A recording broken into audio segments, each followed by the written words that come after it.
I, female 33, have one sibling, an older brother, Dan, 36.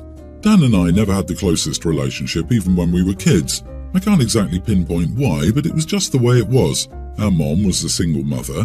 When we were kids, our mom worked 2 jobs as a housekeeper and a school lunch lady to make ends meet. We were really broke. As soon as I turned 16, I got a job working in retail to contribute to the household and hopefully save up for university. I was starting to save up a pretty sizable amount of money after a year. In that same year, Dan got one of his co-workers pregnant. Shortly after she gave birth, she was hospitalized multiple times with postpartum psychosis and eventually lost all custody of the baby. Dan took custody, so it was me, our mum, Dan and the baby in a 2-bedroom flat. It was crowded and cluttered, and Dan vented to me many times about how he needed to get his own place. Dan was really struggling for money. He was working a minimum wage job and had all the baby expenses to worry about. When I was 17, Dan stole my debit card and bank details and withdrew all my savings, around £2,000. He put my debit card back in my wallet and then left the house with the baby and moved in with his new girlfriend. I felt so betrayed that he would take something I'd worked so hard for. My mum told me I was forbidden from going to the police about it and told me to just let it go as Dan was struggling and needed it. When I was old enough to go to university, my dad gave me the money for my expenses. I hadn't spoken to Dan since that day, and Dan never attempted to speak to me either. Last week, my mum tried to sneakily get me and Dan to meet up under the guise that we were just getting a normal dinner at a restaurant, and he was in on it. I told them that I didn't want to see Dan. Dan told me I needed to grow up, and I couldn't hold a grudge over this forever. It was such a long time ago. He was young and desperate, and he's still my brother. He said it's only money and I shouldn't be so materialistic. I told him it's the principle of it, that I'm his little sister and he stole something significant from me. He said I'm dramatizing the situation and that he was in a rough patch and surely I could understand why he did it. No one in the family is on my side here except my dad, and I'm wondering if I really am being so wrong and so cold-hearted. Why doesn't he pay it back if it's only money, with interest, and apologize for what he did? But as he is, he's someone who stabbed you in the back and then shrugged and said you needed to get over it because it was a long time ago and he was having a hard time. No.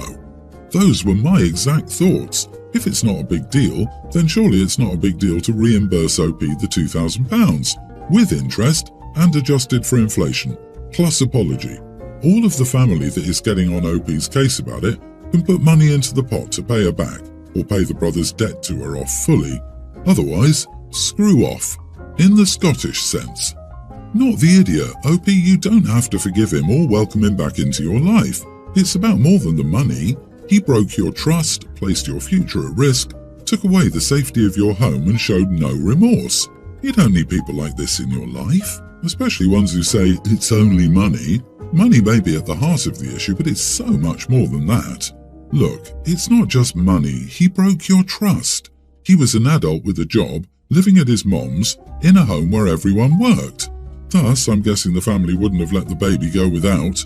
Yet he decided to steal from his little sister so he could go live with his new girl. £2,000! That's a felony theft amount. He'd be a felon if he made a police report and charged him. You aren't cold-hearted. He wasn't at risk of ending up under a bridge with his baby, even if he wanted to make it sound like it. He didn't have a conversation with you and he didn't set a plan to give it back little by little. No, he decided he had a right to your money and to gamble with your future and then told you to get over it. Your mum is also a huge idiot too, for enabling him and taking his side. At this point, you owe them nothing. Backstory. My fiancée and I have been together for about 4 years. She has 2 daughters, tween and teen, with shared custody. It's an odd arrangement. She has them for 6 months each year. In early September, she moved into our house. My daughter Charlie is a younger tween. For the record, up until recently, she's been a fantastic mother figure to Charlie. Our first issue was back in November, as we discussed bedroom arrangements. She felt her eldest should have her own room while living here 6 months out of the year. That would cause Charlie to bunk with her youngest. However, I did not allow it because it would encroach on Charlie and likely cause her to feel alienated in her own home. Last weekend I was called in and worked a 12-hour shift. When I arrived home, Charlie was upset because they went out to eat and left her home. She said when they came back, she was handed a bag of takeout and the food was stone cold. I asked my fiancée to elaborate, to which she confirmed taking only her girls out to an early dinner and then took them to play mini-golf, hence why the food was cold. It sat in the car as they played. She kept deflecting to the food, saying she didn't expect her to eat it cold, she could have just warmed it up herself. I kept insisting it was extremely rude to exclude Charlie from the outing. Finally she came back with, "But I brought her food home." She then asked, "Why is it okay for you to go out with just Charlie?" That's different. In the last 30 days that her kids have been here, Charlie and I have only gone grocery shopping or, on one occasion, we took her cat to the vet. That can't even be compared to what she did. We didn't come to any sort of agreement. Friday, she was taking her girls to the dentist. On the way out, she made the snarky comment, "I hope this doesn't offend Charlie too." It made me angry she said that. I called her feral. We both later apologised, but then she started the argument back up. She said it was so rude of me to argue about her taking her kids out. She further said, "I don't see my kids for 6 months, excuse me for wanting to spend time alone with them." I understood her point, but we could periodically plan separate outings on the same day, so no one feels excluded. She kind of threw the bedroom ordeal in my face and said, "My kids might feel alienated from their own mother if they can't enjoy time alone with me." She made the pointless remark that her kids have no problem with her doing things with Charlie while they're living with their father. She further argued that there will be many times when Charlie will be excluded because of the age gap between her and the eldest. I told her if she expected things to work out, she would need to treat Charlie as one of her daughters. She said I was missing a point because I didn't know what it was like to have shared custody. Me scolding her for spending time with them, she said, was an idiot move. Not the idiot. She left a young tween at home alone, knowing you were working a 12-hour shift, and then brought her cold takeout?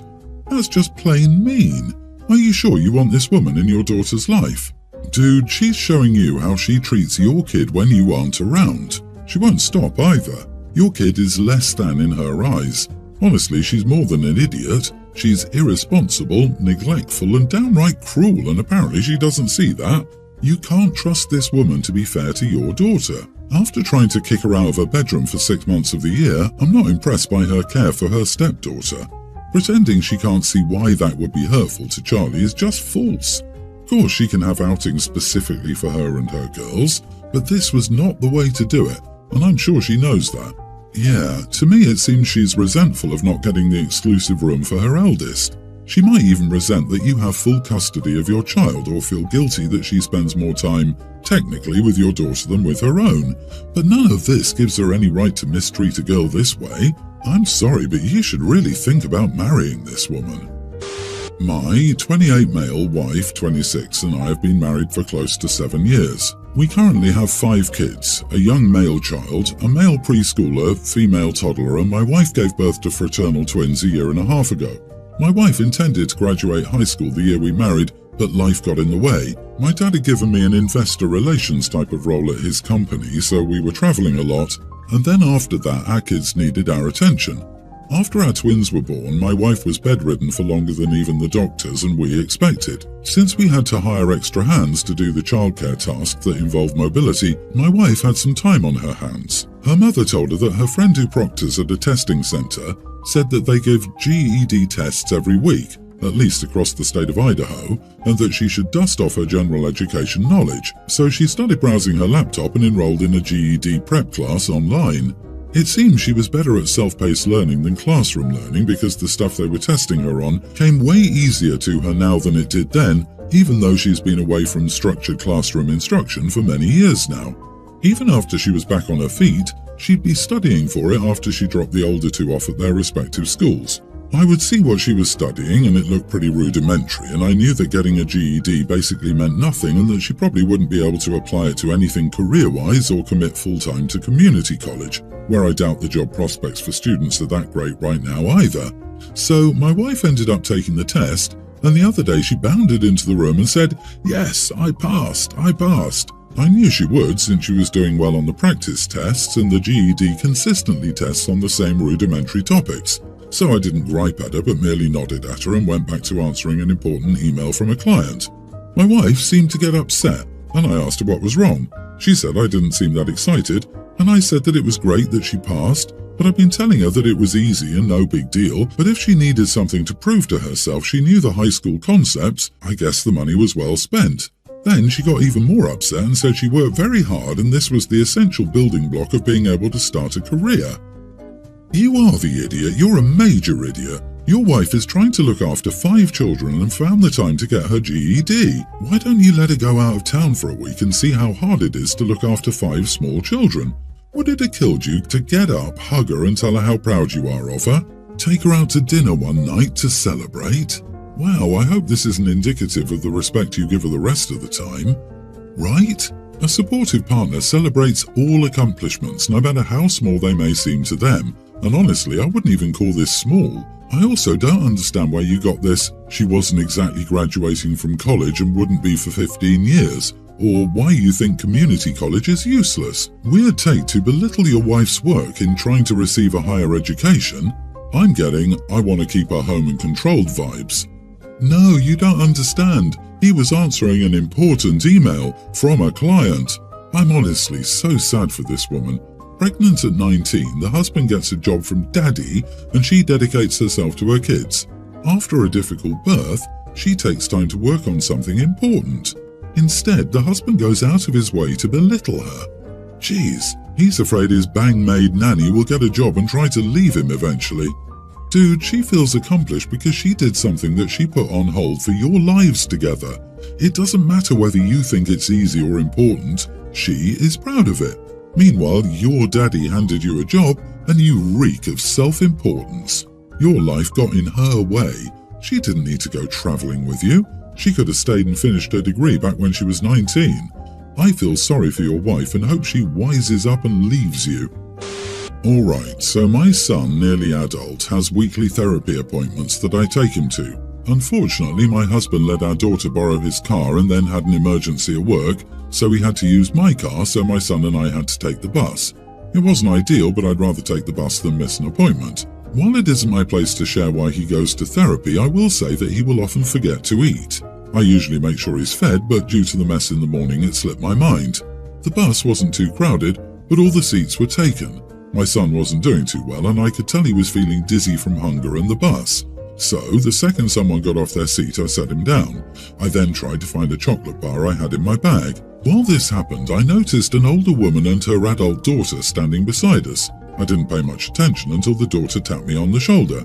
She asked if my son could move so that her elderly mother could have a seat. I felt really bad, I really did, but my son wasn't doing great, and standing would make it harder. I had found the chocolate and he was eating it slowly, but if he stood up right then, I can assure you he would have fainted. I apologized to her and explained that my son wasn't feeling well. She rolled her eyes at me and said that she saw him standing earlier and that he's a young, healthy teenage boy. He'll be fine. I apologized once again and told her that he wasn't feeling well and that if he was, then he would have offered her a seat. The daughter told me to look at her mother, and I admit the poor woman looked really tired. But I couldn't. My son had started to lean against me, so I told the woman one last time that I was sorry and to ask someone else. I then heard them both whispering and calling me an entitled witch. And when we got off the bus, a woman that got off with us said that a teenage boy can handle standing more than an older woman can, and that she hopes someone treats me like that when I'm her age. My son was so out of it, I don't think he even noticed or cared. But I can't get this off my mind. Am I the idiot? A totally unrelated woman thought I was wrong with the other two. I wasn't sitting down and I didn't have a seat. Not the idiot, you handled it the same way I would have, politely explaining that your son wasn't feeling well and needed to sit. I'm sure there were many other people they could have asked, and many others could have offered, so I'm not sure why they felt the need to pick on you and your son. Having an invisible illness is the pits for just this very reason. I too get these crashes on occasion and there's no choice to it. If I don't sit down and get something in me, a Gatorade if nothing else, I will pass out. People tend to forget young people can get sick too. Yeah, it's nobody's business what someone's health conditions are and not your responsibility to make someone's life more comfortable at your expense. If your son fainted on the bus, he could have been seriously injured. Keeping him seated was in the best interest of everyone on that bus. Good for you for putting your son first. Growing up, I always wanted a dog, but our apartment complex didn't allow them. Then, thanks to our finances and situations, it didn't quite pan out in adulthood either. Now that we have a bigger house and the kids are older, teen and pre-tween, Wife and I have decided now is the time, so we got the kids a dog for Christmas. The only problem is that my younger daughter doesn't like the dog at all. We thought she needed time to adjust, but even now she recoils if the dog comes near her. She doesn't pet him or even talk to him, and she doesn't want to take part in caring for him as part of her chores. My older daughter is good with walking him because she runs after school anyway, but even she can't get her sister interested in helping to be a dog parent. My younger daughter outright says she wishes the dog would go away. My wife and I had a discussion and decided this won't be an option. Her main complaint is that the dog is too loud and has chewed up her toys. I understand where she's coming from, but the dog is just a puppy, so obviously it will not be doing that forever. We don't want her to be unhappy, but the rest of the family likes the dog, and we're sure she'll get used to it. Am I the idiot? Edit. My older daughter has been sniffly and sick almost since we got the dog, and she's still happy to help out with him. It's a Lab-Rottweiler mix. All four of us split the dog chores, so it's not just her. You are the idiot, but not for keeping the dog. You're the idiot for continually trying to make your younger daughter get involved in caring for a dog she doesn't want, forcing her to be around the dog when she's literally recoiling from it, and allowing a puppy to be unsupervised so that it even had the opportunity to chew up her toys. You wanted this dog, not your daughter, so take responsibility for it, and she deserves to be comfortable in her own home, so make sure she has space to get away from the dog. It shouldn't be allowed in her room, for example, and if the puppy still needs to be in training classes, it should be. My goodness, a Lab-Rottweiler mix for young children. You all didn't think this through at all, did you? 1. A dog is not a Christmas present. 2. You bought your kids a Christmas present for yourself. 3. You give your kids more chores looking after a dog they never asked for. 4. Kids are terrified of larger and more hyper-breed dogs. I hope they buy you a Barbie doll for your next gift. Yeah, when you said, we got the kids a dog, I thought, you got yourself a dog. He was the one who always wanted one. This should be his responsibility, not his kids'. The older daughter also appears to be allergic to the dog and is suffering, but that didn't seem to matter to OP. So OP is a massive selfish idiot and a crap parent twice over. Do better, OP.